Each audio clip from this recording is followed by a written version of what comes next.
On enchaîne sans plus attendre avec Laure-Alice Bouvier. Est-ce que Laure-Alice, tu es là dans la salle quelque part? Oui. On va mettre la musique et on peut l'applaudir pour son entrée sur scène.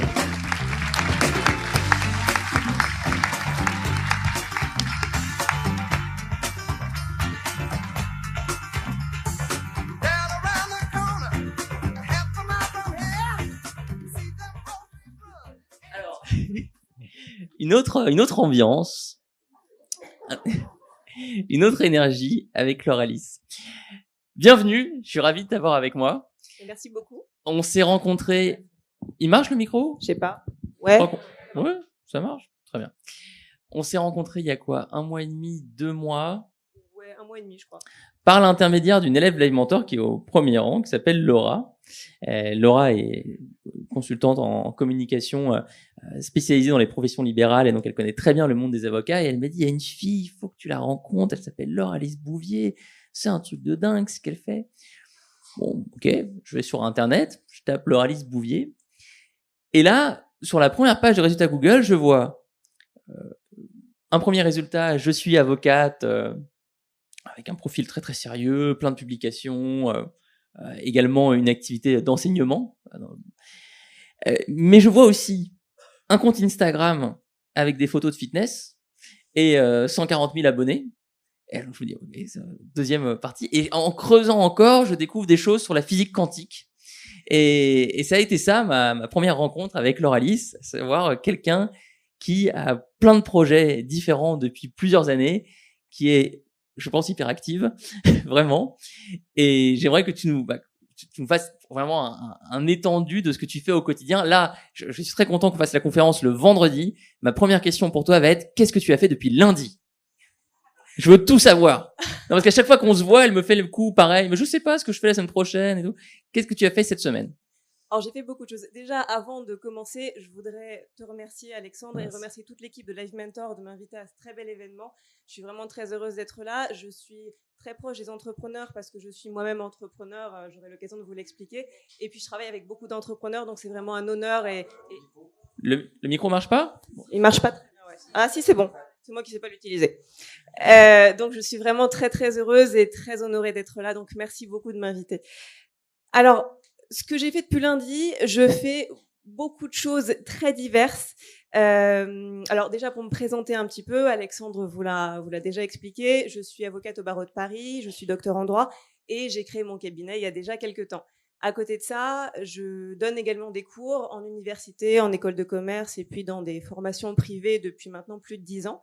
Et puis, j'ai aussi la chance d'être invitée à des conférences juridiques pour participer et intervenir à des événements un peu partout dans le monde. Et puis, en France aussi, dans des événements organisés, par exemple, par l'Assemblée nationale ou d'autres autorités publiques. Alors, je trouve quand même qu'il y a quelque chose qui est dommage, c'est qu'on a tendance à trop définir les individus par leur activité professionnelle. C'est pourquoi j'ai jamais voulu m'enfermer dans une case et donc j'ai développé, comme vous l'a expliqué Alexandre, d'autres activités non juridiques. Donc à côté de mes activités juridiques, j'ai aussi une formation professionnelle de comédienne. J'ai été en agence pendant plusieurs années. J'ai aussi un blog mode qui a attiré l'attention du Huffington Post et de Forbes Magazine, avec qui je travaille encore aujourd'hui très régulièrement. Et puis, comme l'a expliqué Alexandre, j'ai aussi une grosse activité sur les réseaux sociaux. J'ai une chaîne YouTube dans laquelle j'essaye de vulgariser le droit. Et j'ai un compte Instagram, j'espère d'ailleurs avoir 300 abonnés de plus d'ici ce soir, dans lequel je partage effectivement mon quotidien, aussi bien juridique que non juridique. J'organise des lives, je réponds aux questions juridiques de mes abonnés. Enfin ouais, voilà, j'essaye de faire vivre un peu le truc et de montrer que l'avocat, c'est pas l'élitiste à son bureau qui est totalement inaccessible. En fait, ce que j'ai voulu montrer et ce que j'essaye de montrer aujourd'hui en ayant cette somme d'activités, c'est que c'est en croisant les disciplines, en faisant des choses qui ont l'air a priori totalement différentes, et qui le sont au final, qu'on peut faire des choses vraiment originales et vraiment innovantes. C'est-à-dire que je vais vous donner 2 exemples. La première chose, c'est que dans le cadre de mon blog mode, j'ai voulu montrer que la mode était une science. Donc c'est ce que j'ai fait. J'ai croisé la mode avec les sciences, avec la science politique, avec la science juridique, voire même avec l'astrophysique et la physique quantique. On avait eu l'occasion d'en parler puisque ça fait partie également de mes passions. De la même manière, il faut croiser les disciplines. C'est comme ça qu'on est un bon entrepreneur. De la même manière, dans le cadre de mon cabinet, j'essaye aussi, dans mes activités juridiques, de ne pas appliquer uniquement des méthodes de pensée juridique, mais des méthodes aussi d'autres sciences. De la même façon, je ne me contente pas d'appliquer une seule branche du droit. Je pense qu'il est important d'avoir une conception systémique des choses. Quand je traite un dossier, je ne vais jamais utiliser un seul domaine du droit. Alors, pour vous donner un exemple, initialement, moi, je suis, entre autres, spécialisée en fiscalité des entreprises. Je me suis vite aperçue que pour bien satisfaire mes clients, il fallait un champ d'expertise beaucoup plus large. Et c'est ce que j'ai fait. Je me suis étendue. Aujourd'hui, je travaille avec beaucoup d'entrepreneurs, aussi bien des freelances que des auto-entrepreneurs, que des PME, voire même des beaucoup plus grands groupes qui me font confiance. Et aujourd'hui, un entrepreneur, qu'est-ce qu'il a comme problématique?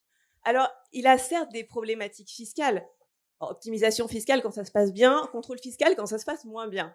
Mais il y en a aussi d'autres. Il y a aussi des problématiques de droit du travail, les relations d'un entrepreneur, par exemple, avec ses salariés s'il en a, ou avec ses freelances. C'est pas exactement du droit du travail, mais ça s'en rapproche. On a aussi d'autres problématiques sur lesquelles il faut les accompagner. Je pense à la propriété intellectuelle, je pense au droit du numérique, à la protection des données, à la RGPD, voire même des problématiques pénales. Alors, par exemple, j'ai un client qui est venu me voir l'autre jour en me disant « Je suis très ennuyé, j'ai un concurrent qui dit que mes produits sont mauvais pour la santé. » C'est du dénigrement, c'est du pénal. Donc, le concurrent en question risque une sanction pénale. Il faut le savoir. Donc aujourd'hui, je dirais qu'il faut prendre conscience qu'on est dans un monde qui est en pleine mutation. On a une mondialisation qui s'étend de plus en plus. On a un essor des technologies de l'information et de la communication et un essor galopant du numérique. Donc, il faut faire évoluer ces standards. Et faire évoluer ces standards, ça passe par la façon dont on utilise l'information. Je dirais qu'un bon entrepreneur, il utilise l'information, mais de façon différente. L'information, c'est que de l'information. C'est la façon dont on va utiliser cette information qui va faire qu'un entrepreneur va avoir de la valeur et qu'on va faire appel à lui. C'est-à-dire, en fait, se demander qu'est-ce que je peux faire pour mes clients que les autres ne font pas. Donc, pour répondre à ta question, je me suis un peu éloignée peut-être de ta question, mais au final, pas tellement. Pour répondre à ta question initiale, qu'est-ce que j'ai fait depuis lundi? Plein de trucs. J'ai fait à peu près tout ce que j'ai dit là-dedans, dans un ordre plus ou moins hétéroclite en fonction des moments. En réalité, le matin, quand je me lève, je sais jamais ce que je vais faire. Je sais jamais ce que je vais faire parce que j'essaye toujours d'être la plus réactive possible aux demandes qu'on me fait. J'ai beaucoup de clients qui viennent par Instagram, j'ai beaucoup de personnes en souffrance qui me contactent pour résoudre des problèmes ou des gens qui me posent des questions diverses sur des procédures qu'ils entament, etc. Donc, en réalité, je sais jamais ce que je vais faire et c'est ça qui est génial aussi. Et c'est le principe de l'entrepreneur. On est toujours dans l'action et en fait, on sait jamais ce qu'on va faire au long de la journée. J'étais content de t'inviter parce que Laure-Alice contredit toutes les règles que je donne dans mes cours, mais absolument toutes mes règles. Donc, c'est un aveu d'échec pour moi. Ça fait 3 ans que je parle de l'importance de la spécialisation. Ça fait 3 ans que je parle de l'importance d'avoir un calendrier, de s'organiser, de se mettre des objectifs. Et elle fait complètement l'inverse et ça marche très bien. Alors, du coup, franchement, depuis qu'on s'est rencontrés, j'ai repensé à certains cours que j'ai et que je vais retourner avec un twist différent. Je pense que aujourd'hui, tu es à un stade où tu te nourris énormément de la diversité de tes activités et ça les enrichit mutuellement.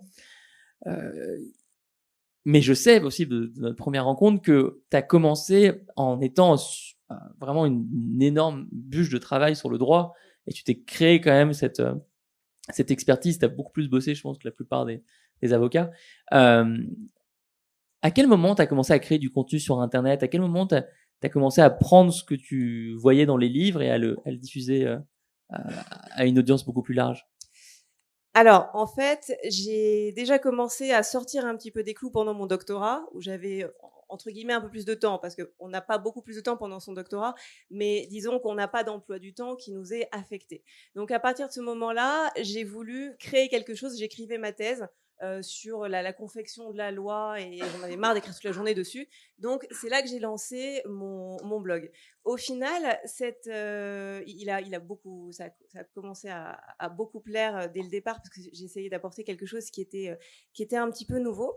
Et à partir de ce moment-là, je me suis dit, il y a besoin d'apporter un contenu qui soit un contenu différent. Alors, mon activité de vidéo juridique sur YouTube, elle est assez récente, elle date il y a un peu moins d'un an. Et je me suis aperçue qu'il y avait un vrai besoin de vulgariser des domaines qui ont l'air très complexes, très ennuyeux, comme le droit, qui en fait le sont pas du tout. Le droit, c'est du lifestyle. C'est des problématiques qu'on a tous. L'usurpation d'identité, les frais bancaires, oh non, c'est vrai, c'est des problématiques que tout le monde va se retrouver, enfin, qu'on est tous susceptibles d'avoir un jour ou un autre. Donc, ça fait partie de choses dont je voulais parler parce que au final, avec ma communauté, les gens viennent m'en parler, viennent me demander ce qu'il fallait faire.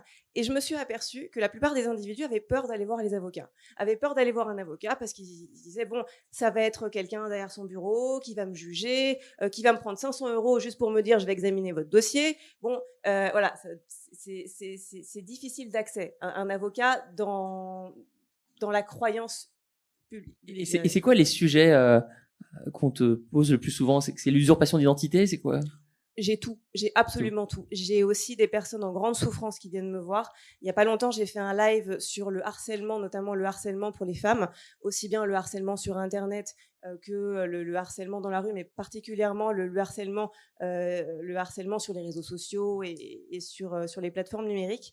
Et j'ai énormément de femmes plus ou moins jeunes qui sont venues me voir, qui sont venues me demander conseil sur ce qu'elles pouvaient faire. Donc, je dirais que cette proximité avec les réseaux sociaux, ça permet aussi, du coup, d'aider beaucoup mieux les autres. Et ta méthode, c'est vraiment, je me prends pas la tête, je fais pas mon plan dans mon coin, j'écoute ce que me disent les personnes qui viennent me voir. Elles me disent qu'elles ont besoin d'une réponse, d'une story Instagram, d'une vidéo sur YouTube sur le harcèlement, et je le fais, quoi. Je le fais en réponse. Oui, exactement. Alors, je leur réponds. Des fois, c'est des cas qui sont très difficiles. Donc, dans ce cas-là, je vais leur répondre peut-être plutôt en privé. Mais j'organise aussi, on me demande souvent, il y a des thèmes récurrents voilà, sur différents sujets. Et j'organise ensuite des lives sur ces questions-là parce qu'on me le demande aussi.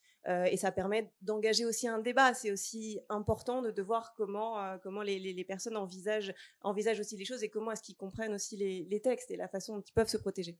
Aujourd'hui, dans ton cabinet d'avocate, t'es seule ou t'as recruté autour de toi, t'as pris des associés? Alors, pour le moment, je suis seule, mais j'envisage d'embaucher un collaborateur.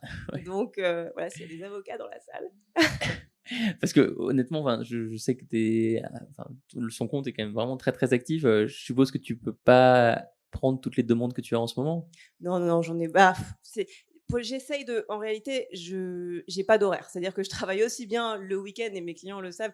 Je suis joignable tout le temps. Je suis joignable le week-end. Je suis joignable le soir. Donc, bon, à côté, je fais plus grand-chose que ça. Mais il y a rien de plus galvanisant que ça au final. C'est-à-dire que j'ai créé mon cabinet, c'est mon bébé, je le gère moi-même. Donc, c'est difficile d'être entrepreneur parce que on n'a pas de salaire qui tombe nécessairement à la fin du mois. On ne sait pas vraiment comment ça va se passer, mais c'est aussi génial parce que déjà, on a choisi la liberté et en plus, on peut mener notre activité de la façon dont on le souhaite. Donc là, je prends les dossiers. Alors, il y a juste une chose, c'est que je pense qu'il y a 3 valeurs qui sont vraiment fondamentales dans l'entrepreneuriat et qu'on retrouve peut-être pas assez aujourd'hui. Selon moi, c'est les 3 qualités pour être un bon entrepreneur. C'est l'éthique, l'empathie et la créativité. L'éthique, parce que pour faire un business qui soit un business viable, un business pérenne, qui dure sur le long terme, il faut nécessairement être éthique. Et on voit peut-être pas assez d'éthique aujourd'hui. Donc, je pense que l'éthique, c'est vraiment quelque chose de très important. Et donc, tu t'interdis de prendre des clients qui ont des business qui sont dans la vente de Viagra en ligne. Voilà, par exemple. Moi, je suis souvent contacté pour ça. Une très grosse demande. Et que fais-tu du coup? Je leur dis qu'on n'a pas de formation adaptée, quoi. Ah non, mais c'est un monde de fou, je connais pas de formation. Non. Ouais, continue. Voilà, donc l'éthique, c'est important. L'éthique, ça passe aussi par choisir ses clients. On me demande souvent, Alors je ne gère pas que des problèmes de la vie professionnelle. Je gère aussi beaucoup de problèmes de la vie personnelle. Je fais beaucoup de pénal. Je fais aussi beaucoup de divorces. Bref, des sujets qui touchent vraiment à la vie privée des individus et qui génèrent souvent une grande souffrance. Alors on me demande souvent comment est-ce que tu peux défendre un individu qui est accusé d'avoir fait des choses très graves. Alors moi, on a la liberté quand on est avocat de choisir ses clients. Moi, je ne choisis mes clients, je n'accepte de traiter un dossier que si j'estime que je pourrais bien le défendre parce que ça correspond à mes valeurs. Voilà, c'est aussi l'éthique, c'est aussi ça, je pense, c'est choisir des causes qui nous tiennent à cœur et qu'on sait qu'on pourra défendre convenablement. Ça, c'est la première chose. La deuxième chose, la deuxième valeur qui me semble vraiment importante, c'est l'empathie. L'empathie parce qu'on est très nombreux, et j'imagine dans la salle que vous êtes très nombreux aussi, à travailler avec l'humain quand on est entrepreneur. Et je pense que pour bien répondre aux besoins de ses clients, pour bien répondre aux attentes, c'est très important d'avoir suffisamment d'empathie, de savoir exactement ce que l'autre en face attend. Et puis la dernière chose, c'est la créativité, parce que sans créativité, on fait rien d'original, et ça rejoint en fait ce que je disais tout à l'heure. Dans les autres compétences que toi tu as particulièrement, je pense, et qui peuvent inspirer pas mal de personnes qui sont présentes ce soir, aujourd'hui plutôt, car nous ne sommes pas encore le soir. Il fait nuit presque déjà. Il y a évidemment, tu sais créer du contenu, tu as compris un truc que plein d'avocats ont pas du tout encore compris, mais juste la pertinence évidente de répondre aux questions que se posent les gens sur Internet, sur leurs problématiques de création d'entreprise ou leurs problématiques plus personnelles. Mais tu as aussi, je pense, des interactions qu'on a eues ensemble, une très grosse aisance relationnelle. Par exemple, je vous donne un exemple très, très concret, Laure-Alice, elle m'envoie pas de mail pour la préparation de l'événement. Tous les speakers, ils m'ont envoyé des mails bien formulés, structurés, avec un titre, on se répond comme ça. Elle m'envoie des WhatsApp. C'est beaucoup plus pratique, surtout quand on a les ongles longs. Elle peut envoyer un WhatsApp à 2h30. Au fait, les questions, c'est lesquelles? Tu vois, bon, d'ailleurs, je vais pas donner parce que je les avais pas pensées. Et donc, je trouve que, enfin, moi, quand j'ai reçu ça, je m'étais dit, ah, mais tu dois faire pareil avec tes clients ou tes partenaires, ou tu crées un contact très facilement. Ouais. Et c'était venu naturellement. T'as toujours été assez extraverti, ou est-ce que c'est quelque chose que t'as travaillé?